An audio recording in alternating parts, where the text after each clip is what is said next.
December 19th, 1944. The Ardennes forest. Somewhere in its nameless, snow-covered heart. The air inside the steel coffin was heavy and stale, a mixture of fear, sweat, gun oil, and the faint, nauseating scent of another's death. The third day of their entombment was drawing to a close. Sergeant Michael O'Connell, commander of the no longer existent tank Lucky 7, pressed his eye to the cold lens of the commander's periscope. Outside was a world that no longer belonged to them. White, silent, hostile. The snow-laden firs stood like sentinels in white shrouds, and the wind howled a quiet funeral dirge. He no longer felt the bone-deep cold. He had become a part of it, his will frozen into a shard of ice. His eyes held nothing but grey exhaustion and a dull, leaden resolve. Private Gene Rossi, their loader, sat huddled in a corner of the turret, muttering to himself. It wasn't a prayer, but more of an incantation, an attempt to ward off the ghosts he swore inhabited this German steel box. His face, covered in 3 days of stubble, was gaunt and sharp, resembling the mask of a tragic Greek figure. Corporal Abe Goldstein, the gunner, their quiet genius, was bent over the German radio, his fingers carefully turning the tuning knob, plucking crackling, guttural scraps of a foreign language from the ether. To him, this wasn't enemy equipment. It was the only source of information, the only thread connecting them to the reality that lay beyond 100 millimeters of Krupp steel. Technician 5th grade Miller, whom everyone called Pops, their driver, an old seasoned soldier, was tending to the 5th crew member. Private Billy Vance, nicknamed Kid, lay on a rack of shells covered with everything they could find.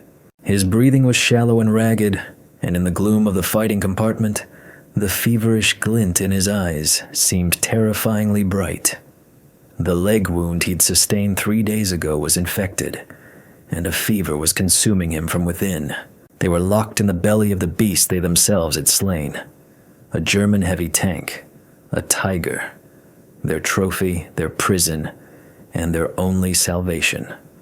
Hunger had become a constant companion, a dull ache in their stomachs. The last crumbs of German hardtack had been eaten yesterday. All that was left was schnapps, found in the personal effects of the dead German commander. It warmed them, but it didn't nourish. How had it come to this? How had 4 American tankers from Ohio, Illinois, and Brooklyn ended up trapped inside the most fearsome symbol of Teutonic military power, praying not to be found by the men who wore the same crosses on their own armor? To understand how the crew of a battle tank devolved into a primitive tribe, living in a steel cave in the middle of enemy territory, you have to go back 72 hours, to the morning of December 16th, when their world had not yet been torn apart by fire and steel. December 16th, 1944. The pre-dawn twilight painted the sky in dirty shades of gray. The air was frigid and still, seeming to ring with tension, though a deceptive silence hung over everything. The crew of the M4 Sherman tank, bearing the proud name Lucky 7 on its turret, was finishing their morning rituals. This was their small, well-ordered world in the midst of war's chaos. Sergeant O'Connell, a tall, slightly stooped man with a face that looked as if it were carved from stone, stood leaning against the cold armor, sipping hot, bitter coffee from a metal mug. He stared east, toward the wall of the dark Ardennes forest that concealed the enemy. O'Connell was a pragmatist to the core.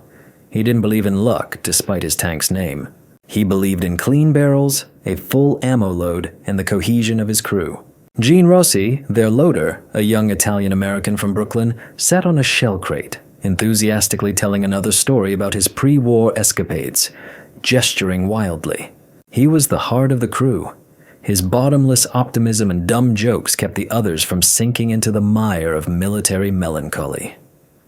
Corporal Goldstein, the gunner, was, as always, tending to his weapon. He polished the sight's lenses with almost tender care, checking the traversing mechanisms. For him, the 75mm cannon wasn't just a weapon, but a complex and precise instrument that demanded respect and maintenance. Pops! Miller, the driver, the oldest and most experienced of them, was tinkering near the engine compartment. his ears, accustomed to the roar of the engine, catching the slightest false note in the Continental's performance. He had already been through World War I in the medical corps, and sometimes joked that this war was much more comfortable. At least here, he had a roof over his head. And Billy Kid Vance, their assistant driver and bow gunner, the youngest, barely 19, sat in his seat inside the tank, reading a tattered comic book about a superhero saving the world. He still believed in heroes, and that good always triumphed over evil. That day, they received orders to advance a few miles, take up a position on a forest road, and await further instructions. Routine stuff. O'Connell didn't like the forest. In an open field, a Sherman could use its speed, maneuver. In the woods, it became blind and clumsy, and behind every tree, death could be lurking in the form of a German infantryman with a Panzerfaust. There were rumors of some German offensive, but the staff officers just waved them off. The Krauts are spent, they said. This is their last death rattle. But there was something ominous in the air. The birds were silent. The snow, which had begun to fall in large, lazy flakes, seemed to muffle all sounds, creating a sense of unreality. Just as they were about to start the engine, the mailman brought letters. Rossi got a letter from his girl in New York and stared at her photograph for a long time with a silly grin. Miller's wife wrote, telling him about the kids and how they were waiting for him to come home for Christmas. O'Connell received a letter from his younger brother, who had just finished basic training and was eager to get to the front. He reread it several times, his face growing even darker. He crumpled the letter and shoved it into his pocket, never suspecting it would be the last letter he would ever read in his former life. At 11 o'clock, he gave the order. "Mount up! Start her up!" His voice was muffled and clipped. The roar of the engine shattered the morning silence. Lucky 7, its tracks creaking, moved forward, deeper into the snow-covered forest toward its fate. At that moment, they didn't yet know that the rumble they would hear in an hour wouldn't be their own engine, but the death roar of German steel. The forest was like a set for a grim fairy tale. Ancient fir trees, cloaked in snow, closed in over the narrow road, turning it into a dark, gloomy tunnel. Visibility was almost zero. The snow was a solid wall. The Sherman crawled forward slowly, its steel hull barely squeezing between the trees. Inside the tank, it was cramped and relatively warm. It smelled of gunpowder, gasoline, and hot metal. Everyone was at their post. Everyone knew their job. Miller drove the machine, navigating almost by intuition. Goldstein stared intently through the gun sight, his field of fire ridiculously small. Rossi sat half asleep, leaning against the cannon's breech. Vance stared intently through the narrow slit of his periscope. The silence on the radio was broken only by static and rare, meaningless commands. O'Connell stood in the commander's turret, exposed from the waist up. The cold wind lashed his face and the snow blinded him. He felt like the captain of a ship, blindly steering his vessel through an ice storm. And then it happened. Without warning. Without a single shot. The earth shuddered. A deafening explosion somewhere ahead threw their tank into the air like a toy. From around a bend, through the curtain of snow, a ball of fire erupted, followed by the hulk of a burning Sherman from their own column. And in that moment, O'Connell saw it. For just a second, a predatory angular silhouette appeared in a break in the blizzard. A German Tiger. It was about 200 meters, over 200 yards away, almost invisible against the snow-covered trees. The nightmare of every American tanker. An 88mm cannon capable of punching through their armor from a kilometer away. "Tiger! 12 o'clock! Armor piercing!"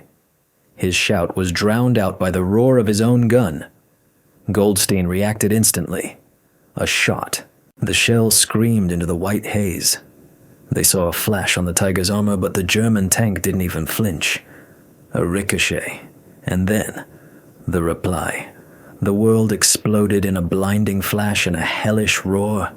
A shell struck the frontal plate. The tank shuddered as if struck by a giant hammer. Inside, everything rang, sparks flew, and the air filled with acrid smoke. "We're hit! Armor's not pierced!" Miller reported, but his voice was laced with shock. They had survived by a miracle. "Reverse! Now!" O'Connell roared. But it was too late. The second shell hit the running gear. A deafening screech of metal, and the tank lurched to one side, its left track severed. They were a stationary target. The third blow was the final one. The shell tore through the side of the turret. The explosion inside the fighting compartment wasn't powerful, but it was blinding. Metal fragments shrieked through the cramped space. Rossi cried out in pain. His arm was burned, but Vance got the worst of it. A piece of shrapnel had ripped open his leg just above the knee. A fire started.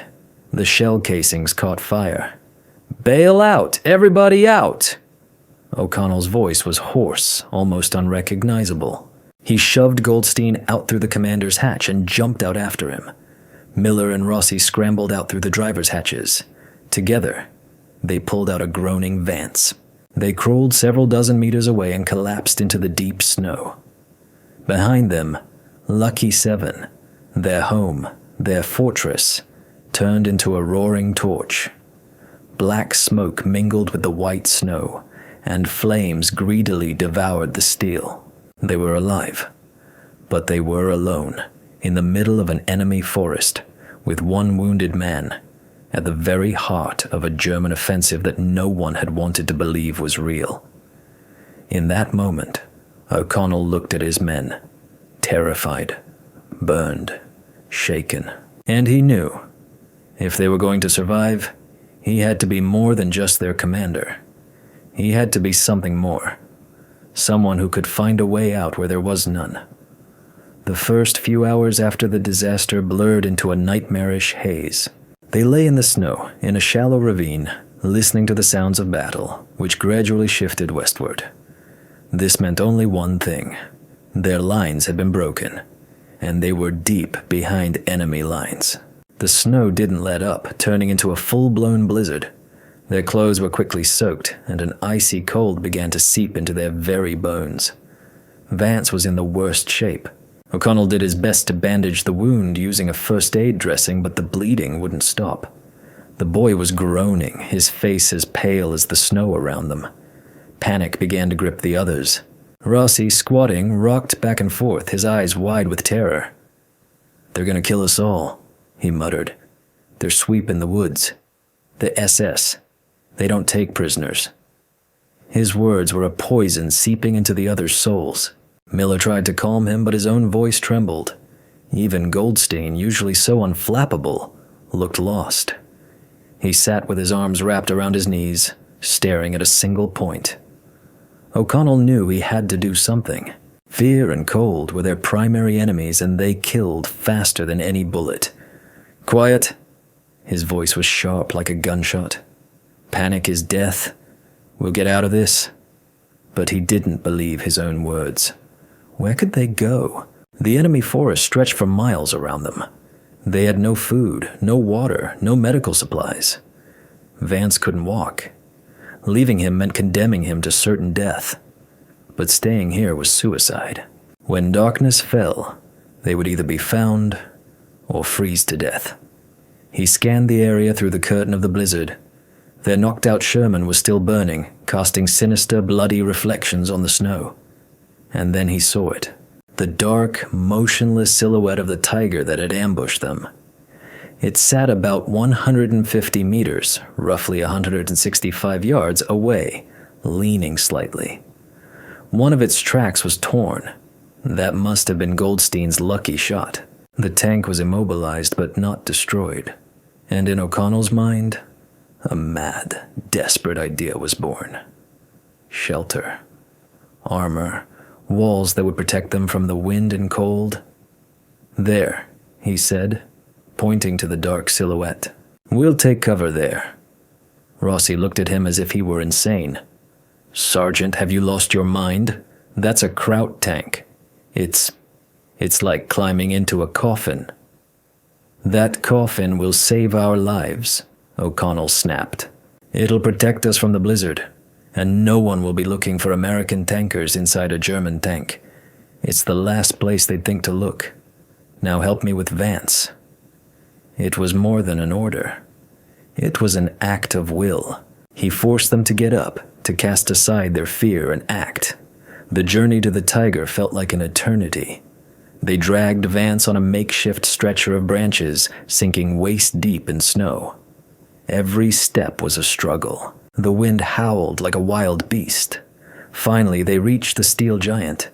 It was immense, much larger than their Sherman, and its angular form inspired a primal fear. The turret hatch was open. O'Connell, giving Goldstein a boost, climbed inside first. The smell inside was nauseating, a mixture of gunpowder, sweat, and something else, sickeningly sweet and unsettling. He switched on his flashlight.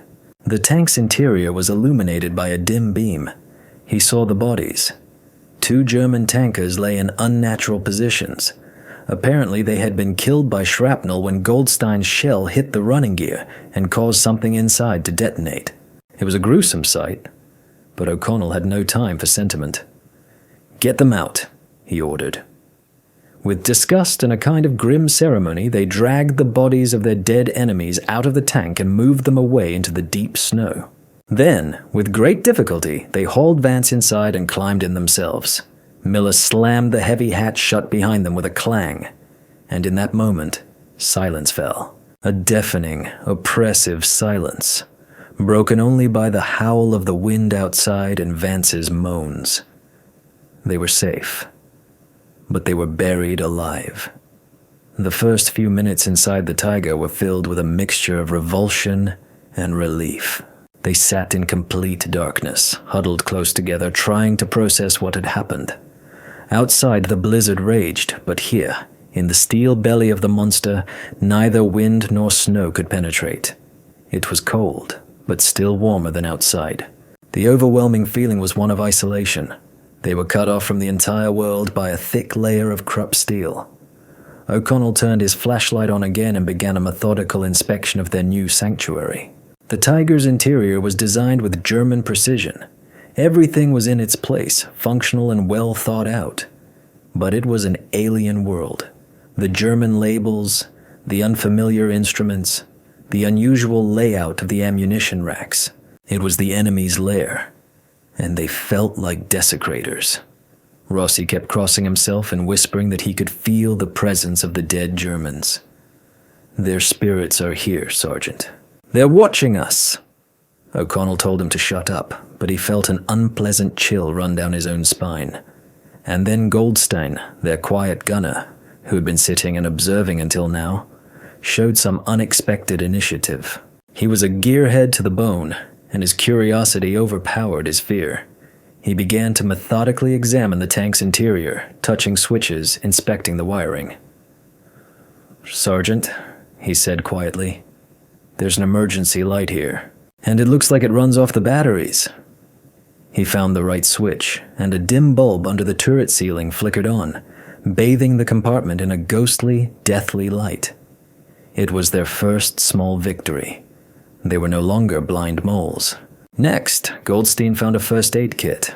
It was much better stocked than their own. There were bandages, iodine, sulfur powder, and even ampules of morphine.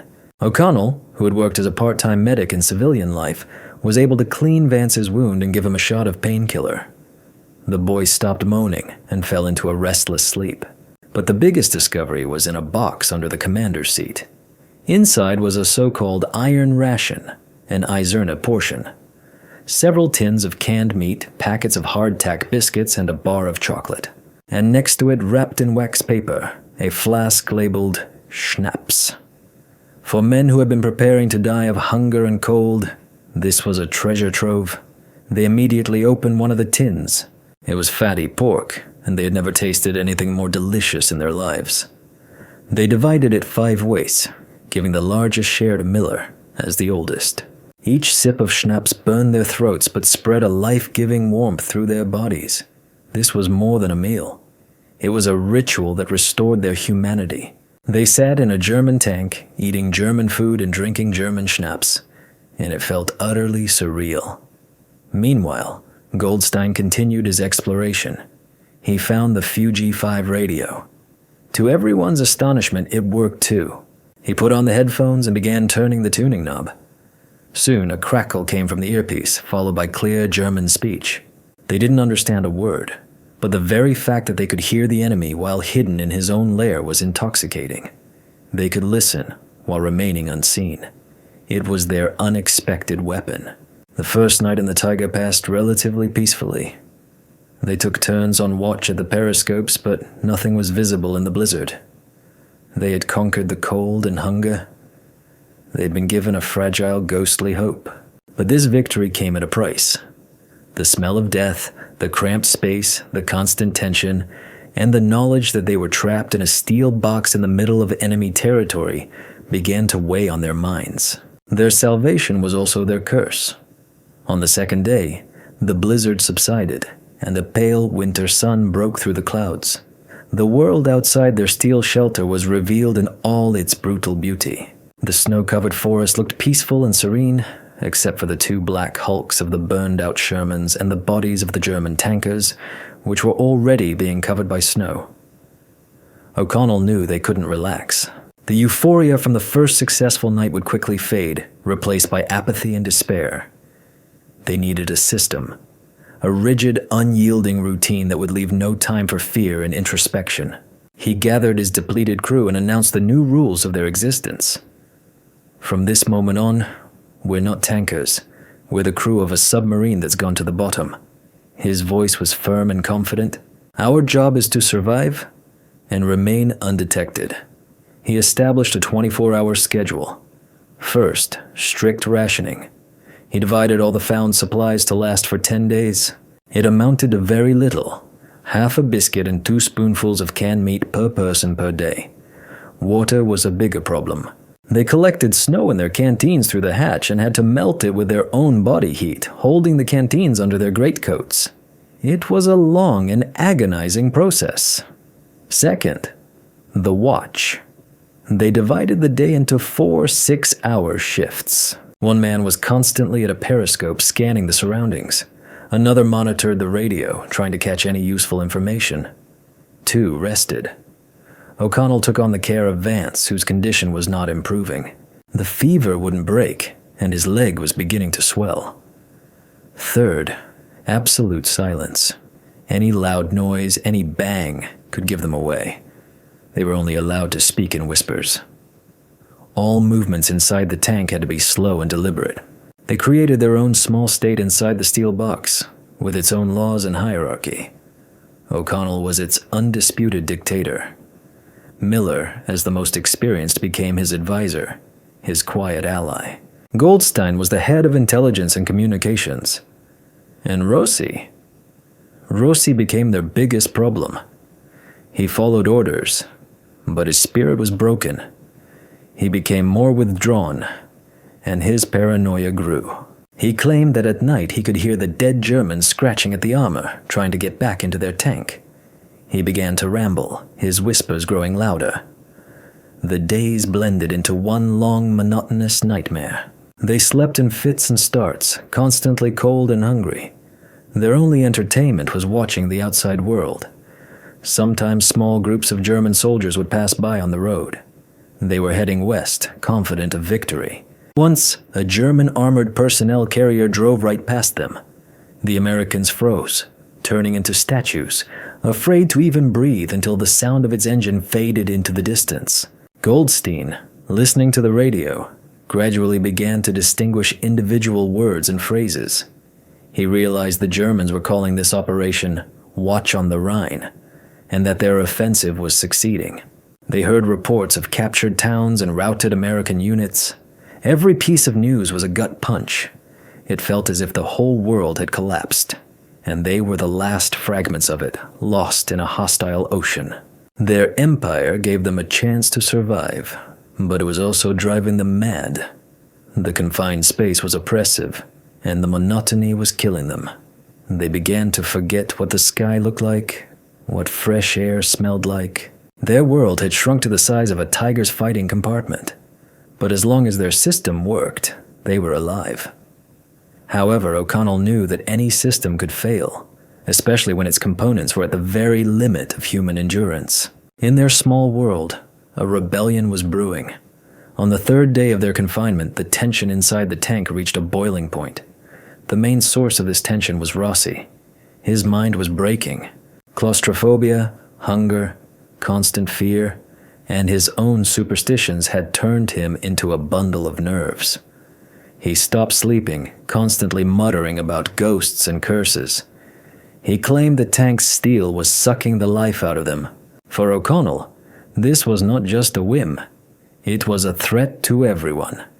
Panic is contagious, and one wrong move, one loud cry, could cost them all their lives. The conflict erupted suddenly. In the morning during his watch at the periscope, Rossi suddenly froze and screamed in a whisper, "A plane! Our plane! I saw it, Sergeant! A thunderbolt!" He began frantically searching the tank for something to signal with. A piece of white cloth, a small mirror. "We have to signal them. They'll save us." His eyes shone with a feverish light. O'Connell went over to him and looked through the periscope as well. There was indeed a faint dot in the sky, but it could have been anything. And even if it was an American plane, so what? The pilot wouldn't see their signal, but any German patrol within a mile radius might. "Belay that, Rossi," O'Connell said coldly. "No signals. That's an order." But Rossi was beside himself. Desperation had made him bold. "You don't understand. This is our only chance," he hissed. "Or do you want us to rot in here? To let those dead krauts take our souls?" He pushed O'Connell aside and lunged for the hatch. In that moment, the sergeant realized words wouldn't stop him. He acted instinctively and brutally. He grabbed Rossi, spun him around, and punched him hard in the jaw. Rossi collapsed onto the floor of the fighting compartment. Miller and Goldstein froze in shock. O'Connell leaned over the fallen loader. "Listen to me, son." His whisper was quiet, but it rang with steel. "One more stunt like that, and I'll throw you out of this tank naked into the snow. Do you understand me? My rules apply here, and the first rule is to survive. Your hysterics will get us all killed." He had applied the very surgical cruelty he had considered. He had cut out the infection of panic to save the entire organism. Rossi lay on the floor and wept, quietly, soundlessly, like a child. This wasn't a rebellion. It was the desperate cry of a man pushed to his limit. Miller came over and helped him up, seating him in a corner. "Easy, Gino," he said paternally. "The sergeant's right. We have to stick together." The conflict was over. O'Connell's authority was absolute. But the price of this victory was high. Their fragile brotherhood, the only thing that had sustained them, had fractured. They were no longer a unified crew. They were a dictator, his loyal aides, and a broken rebel. They had defeated the enemy within. But while they were dealing with their internal strife, they didn't hear a new, far more terrible threat approaching. A threat from the outside, one that would make them forget their differences in the face of common death. By noon on the third day, after the internal storm had subsided and a heavy, oppressive silence had fallen over the tank, they heard it. At first, it was a barely audible hum, which they mistook for the whining of the wind.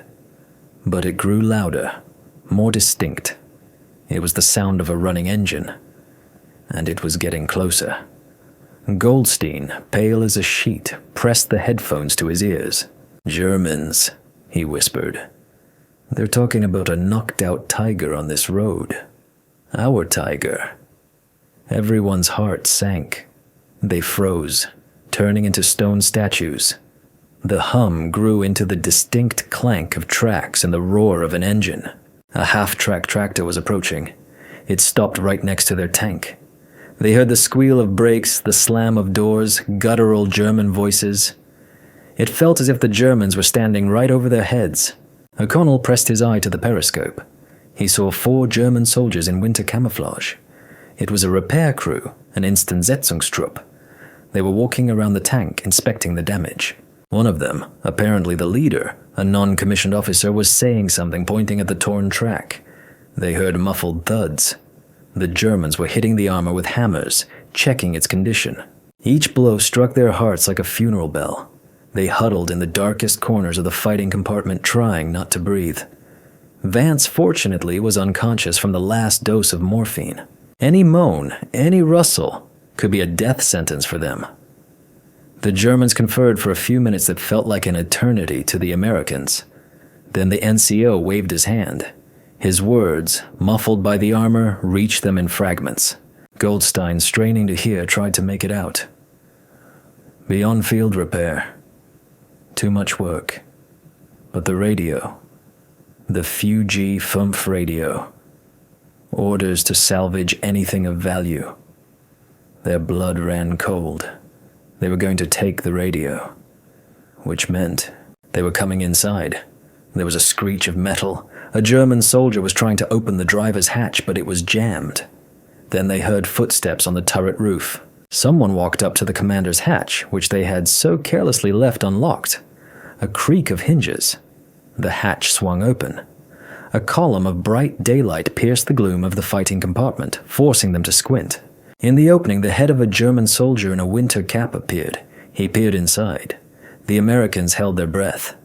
O'Connell and Miller pressed themselves into the alcove under the gun. Goldstein and Rossi hid behind the ammunition rack. The German scanned the tank's interior. His gaze swept over the seats, the instruments. Luckily, Vance was covered by a greatcoat and was invisible in the dark jumble of shell boxes. The German apparently saw nothing suspicious. The inside smelled of death and desolation, which was perfectly normal for a knocked-out tank. He jumped down inside. His boots thudded heavily on the metal floor. He was just a few feet away from them. They could smell his cheap tobacco and unwashed body. He took out his tools and began to work on the radio, unscrewing the mounting bolts.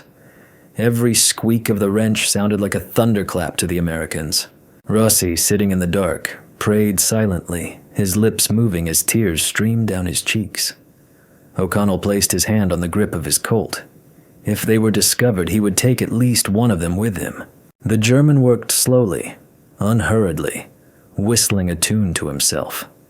Those 5 minutes were the most terrifying torture of their lives. Finally, he disconnected the radio, clumsily climbed out with it, and shouted something to his comrades. A moment later, the hatch slammed shut with a clang. They were plunged back into darkness. They heard the tractor's engine start up, the clank of tracks, a fading roar. And then, silence again. They didn't move for another 10 minutes, afraid to believe they had been saved. They had survived. They hadn't been found. The thick armor of the enemy tank, their prison, had once again become their salvation. They had passed the ultimate test. But the price of this victory was enormous. Their nerves were stretched to the breaking point. They realized how fragile their lives were and how close they had come to the end.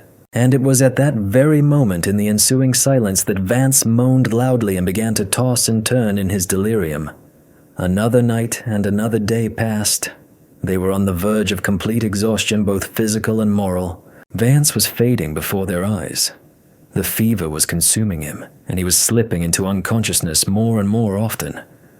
O'Connell knew that if they didn't get out soon, the boy would die of blood poisoning. There was almost no hope left.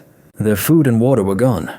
They were finishing the last drops of schnapps, which no longer warmed them but only clouded their minds. And then the sounds of war outside began to change. Before, they had mostly heard German speech and the drone of German engines. But now, they began to hear the sounds of a different cannonade, more powerful and resonant. And then, they heard it. The distant, yet so familiar and welcome rumble of Sherman tank engines and English voices.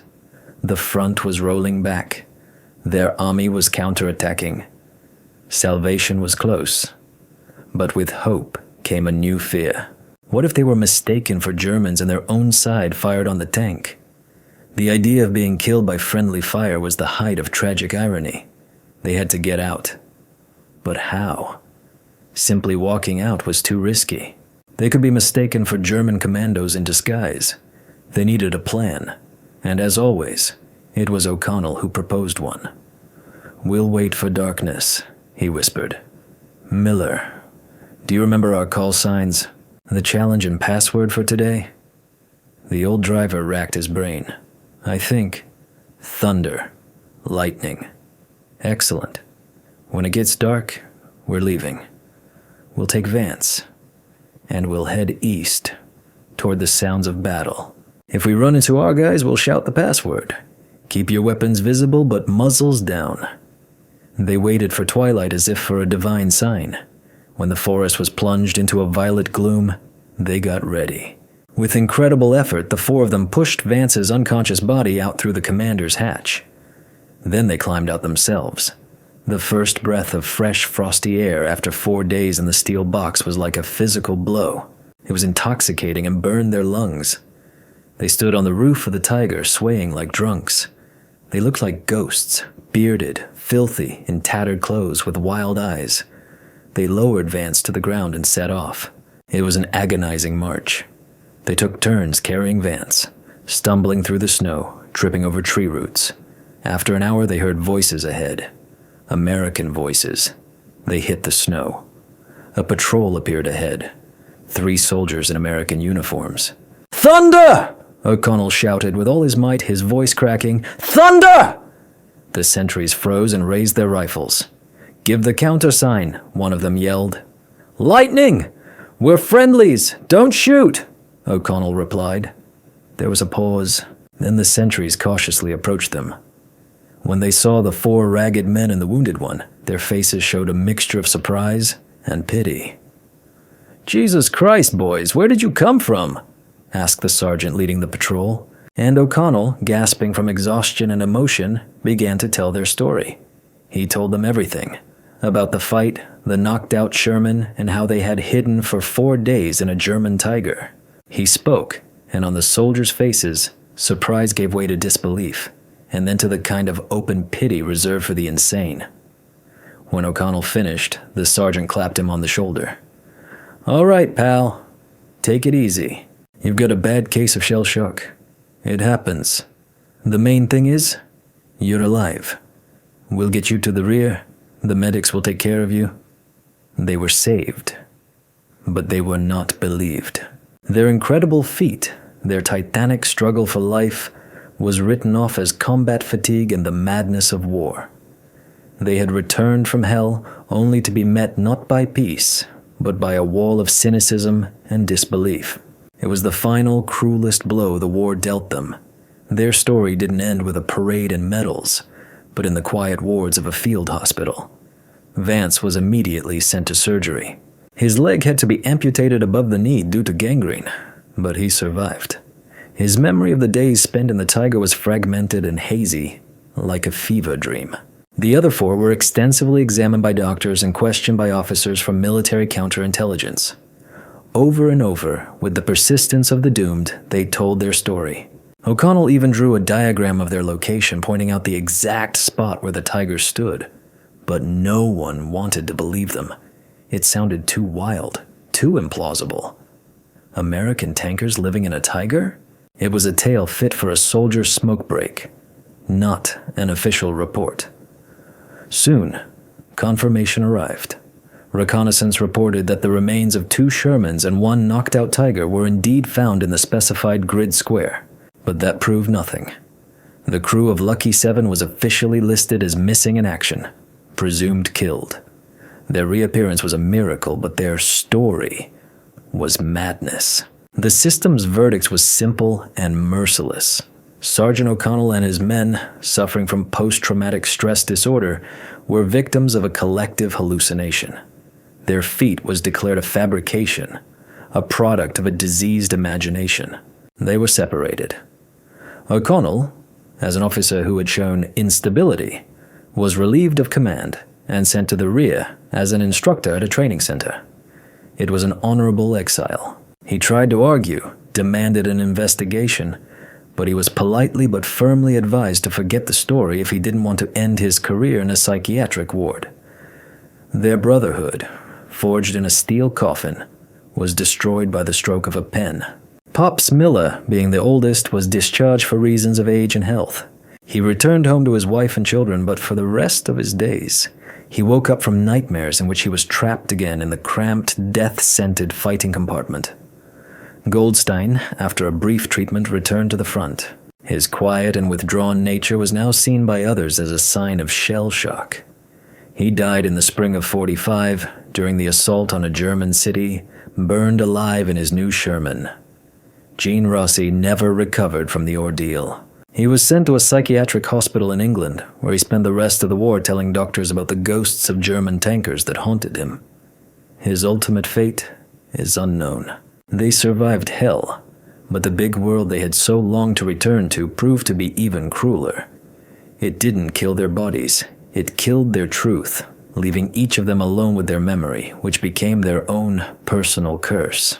The official history of World War II has no record of a crew named Lucky 7. In the archives, one can only find a dry line stating that a tank with that number was destroyed on December 16, 1944 in the Ardennes, and that its surviving crew members were discharged due to combat fatigue. Their fleet was buried under a classified stamp and then forgotten altogether, an inconvenient and unbelievable story that didn't fit into the heroic chronicle of the war. Michael O'Connell returned to his native Ohio after the war, worked in a factory, got married, and raised 2 children. He never told anyone about those 4 days in the Tiger. That secret died with him in 1978 from a heart attack.